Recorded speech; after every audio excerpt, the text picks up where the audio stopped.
Hello दोस्तों, welcome again to my channel Nifty by Anoor. तो बात करेंगे इस वीडियो के अंदर गोल्ड की। लोग चिल्ला रहे गोल्ड गिर गया, गोल्ड गिर गया, गोल्ड गिर गया। तो क्या वाकई में गोल्ड गिरा? और गिरा तो क्यों गिरा? और बात करेंगे निफ्टी की और बात करेंगे बैंक निफ्टी की, क्योंकि सबसे ज़्यादा ऑप्शन राइटिंग इसके अंदर ही होती है। तो चलिए सबसे पहले बात कर लेते हैं विक्स की। अभी यूएसए का जो विक्स है वो तो 20 के नीचे आ गया, फियर इंडेक्स, और हमारा जो निफ्टी विक्स है वो तो आराम से 12 के नीचे है। तो विक्स के अंदर हुआ क्या था कि एक विक्स के अंदर जा करके शार्प राइज हुआ। ट्रम्प साहब ने एक स्टेटमेंट दिया, फिर उसका ऑपोजिट स्टेटमेंट आ गया, तो विक्स हो गया वापस से नॉर्मल। तो ये कि ये रिक्स ऑन वापस से होता हुआ हमको देखने में मिल रहा है। यहाँ पे आप देख रहे हो कि एल्यूमिनियम का प्राइस जो है वो बहुत ही बढ़ गया। अभी हम लोग गोल्ड की बात करें तो गोल्ड के अंदर सब भाई साहब हो क्या रहा है ये हमको समझना पड़ेगा कि गोल्ड के अंदर क्या हो रहा है। कि देखिए यहाँ पे ये वीक के अंदर हुआ क्या है कि यूएसए गवर्नमेंट ने अपने गोडाउन, गवर्नमेंट तो नहीं बोल सकते, जो यूएसए के गोडाउन में जो गोल्ड पड़ा था वो मार्केट के अंदर सेल के अंदर आ गया।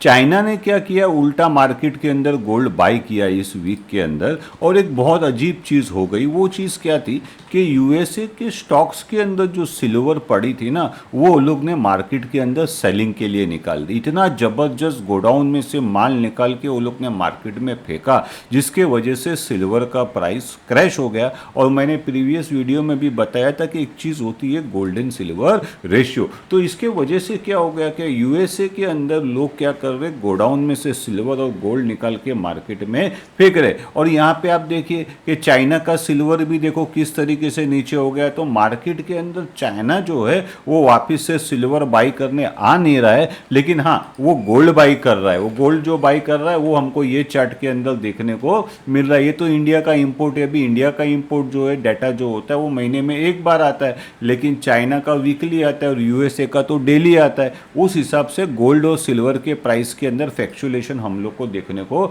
मिल रहा है। तो यहाँ पे क्या हो गया था कि इंडिया के अंदर गोल्ड का राइस इतना जबरदस्त हो गया क्योंकि इंटरनेशनली गोल्ड बढ़ गया था, और उसके अंदर अभी हम लोग को एक सेल ऑफ देखने को मिल रहा है। अब जब तक यूएसए के अंदर लोग गोडाउन में से माल निकाल के मार्केट में माल फेंक रहे और चाइना जब तक मार्केट में वापस सिल्वर बाई करने को नहीं आता है, तब तक मेरे को लगता है कि सिल्वर के अंदर अभी फिलहाल शॉर्ट टर्म के लिए एक टॉप आ गया है। तो ये थी बात सिल्वर की। अभी हम लोग बात करेंगे फाइनेंशियल्स की, क्योंकि निफ्टी 50 की अगर मैं बात करूं, अगर हम हमारे सेक्टर्स की बात करें, तो यहाँ पे आप देख रहे हो कि जो निफ्टी 500 है, निफ्टी 500 के अंदर जितने भी सेक्टर्स है इस महीने के अंदर ऑलमोस्ट ग्रीन के अंदर है। कोई भी सेक्टर जो है इसके अंदर हमको माइनस के अंदर देखने को नहीं मिल रहा है। और उसके अंदर मेजोरिटी के अंदर जो कारण था वो कारण क्या था, एक तो हमारा जो यूएसडी आईएनआर का पैर है उसके अंदर यूएसडी 1% हमारे सामने गिर गया, तो करेंसी इंप्रूव हो गई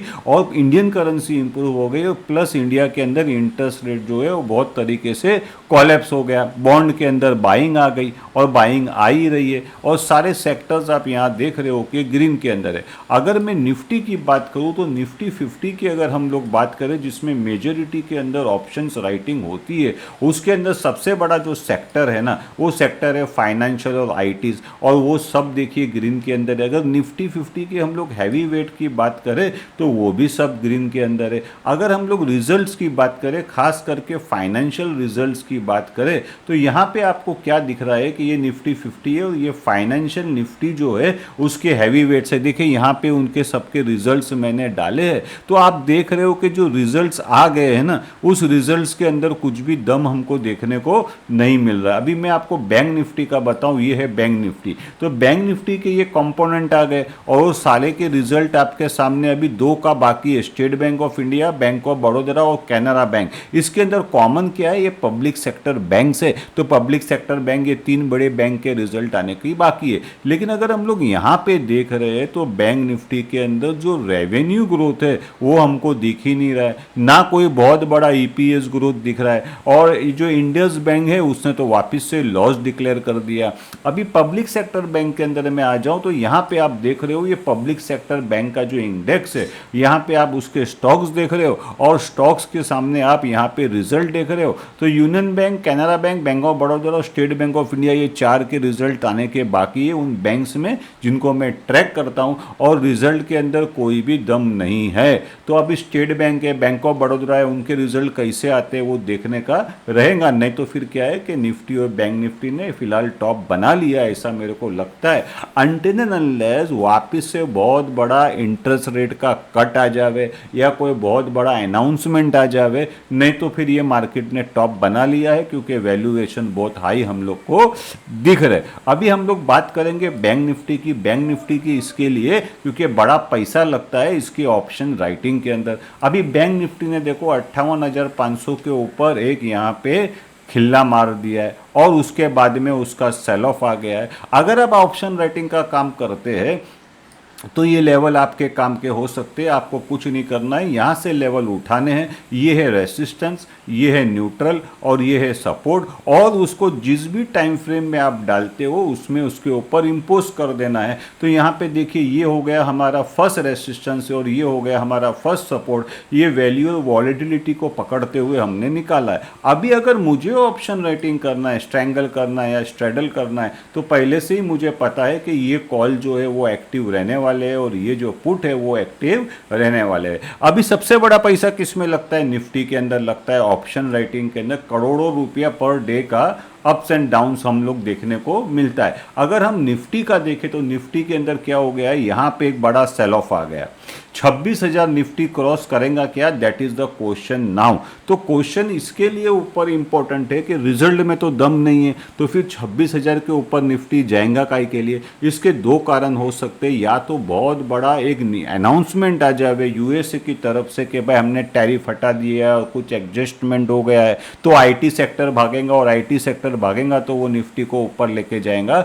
या तो इंडिया के अंदर इंटरेस्ट रेट ऑल कोलैप्स हो जाए तो एफएमजीसी है, ऑटो है, वो भागेगा तो वो इसको ऊपर लेके जा सकता है। अगर आप निफ्टी के अंदर ट्रेडिंग करते हैं या मैं निफ्टी में ट्रेडिंग करता हूं, तो वैल्यू और वॉलेटिलिटी को पकड़ते हुए हमने ये देखा है कि ये अभी हमारे रेसिस्टेंस है नेक्स्ट वीक के लिए, और ये है हमारे सपोर्ट और ये है हमारा न्यूट्रल। अगर मैं इसके ऑप्शंस के अंदर राइटिंग करने के बारे में सोचता हूं तो ये कॉल एक्टिव रहने वाले और ये पुट एक्टिव रहने वाले। माइंड यू ये प्राइस एक्शन नहीं है, ये वैल्यू और वॉलेटिलिटी को पकड़ते हुए हमने निकाला है। अभी आने वाले वीक के अंदर अगर हम लोग देखें, हमने यहाँ पे चार्ट डाल दिया और हमने देखा कि एस्ट्रोलॉजिकली क्या क्या पॉसिबिलिटीज़ हो रही है और क्या एस्ट्रोलॉजिकली हो सकती है, उसके देखने के लिए हमने क्या किया, ये वाला चार्ट बनाया। और संडे के दिन 25 तारीख को शाम के 5:45 बजे का ये चार्ट है और इसके हिसाब से हम लोग यहाँ पे देख रहे हैं कि बुध ऑलरेडी स्कॉर्पियो साइन के अंदर आ गया तो ये एक स्ट्रक्चरल चेंज लाएगा। गुरु कैंसर साइन में आ गया, वो एक स्ट्रक्चरल चेंज लाएगा। मंगल स्कॉर्पियो राशि में आने वाला है, वो एक स्ट्रक्चरल चेंज लाएगा। और 15 नवंबर के बाद के अंदर जो शनि महाराज है वो भी मार्गी होने वाले हैं, तो वो भी एक स्ट्रक्चरल चेंज ला सकते हैं, ऐसा मेरे को लगता है। तो इसकी वजह से हो क्या सकता है कि हमको क्या करना है, अगर मैं तो ऑप्शन राइटर हूँ, तो मैं क्या करूँगा, मैं मेरे ये वैल्यू और वॉलेटिलिटी को पकड़ते हुए जो लेवल्स हमने निकाले उसको मैं ऑब्जर्वेशन में रखूंगा, यहाँ से लेवल उठाऊंगा। और जिस भी टाइम फ्रेम में, इसकी ब्यूटी ये है कि जो भी टाइम फ्रेम में आप ट्रेड करते हो यहाँ से उठाना है और उस टाइम फ्रेम में इस तरीके से उसको इम्पोज कर देना है। ये हमारी न्यूट्रल लाइन हो गई, ये हमारा रेसिस्टेंस हो गया और ये हमारा सपोर्ट हो गया। सेम बैंक निफ्टी के अंदर भी हो जाएगा। दो पैसे जो है वो तो ये दो बड़े इंडेक्स के ऊपर ही लगते हैं, जो ऑप्शन राइटिंग का काम करते हैं वो अच्छी तरीके से ये जानते। 26,000 अगर निफ्टी को ऊपर लेके जाना है अभी, जो मेरे को ऐसा लगता है कि फॉर द टाइम बिंग 26,000 पे एक बैंक निफ्टी ने एक टॉप बना लिया है। Until and unless there is a contra news, 2-3 news अगर आ जाती है, जैसे कि यूएसए के अंदर जो टैरिफ का जो चैलेंज चल रहा है वो रिजॉल्व हो जावे। पॉइंट नंबर 2 ऐसा है कि अगर इंडिया के अंदर एक बहुत बड़ा आरबीआई वापस से इंटरेस्ट रेट कट डिक्लेयर कर देवे, अनटिल एंड अनलेस ये दो चीज़ होती है तो 26,000 के ऊपर फिलहाल फॉर द टाइम बिंग हमको लगता है कि मार्केट टॉप कर चुकी है। और हम लोग क्या करते हैं, जैसे जैसे डाटा आएगा, जैसे जैसे न्यूज़ आएंगे, जैसे जैसे रिजल्ट्स आएंगे, हम इसको डाटा को, इस टारगेट को अपडेट करते जाएंगे। तो दोस्तों आप क्या कीजिए, आप सबसे पहले तो आ जाइए यहाँ पे आके इस बटन को आप क्लिक करेंगे तो आप मेरे व्हाट्सअप के ग्रुप में आ जाएंगे। चैनल को सब्सक्राइब कर लीजिए, फेसबुक पे इंस्टाग्राम पे है तो आप फॉलो कर लीजिए। एक इंटरेस्टिंग चैनल के लिए thank you very much for watching my video.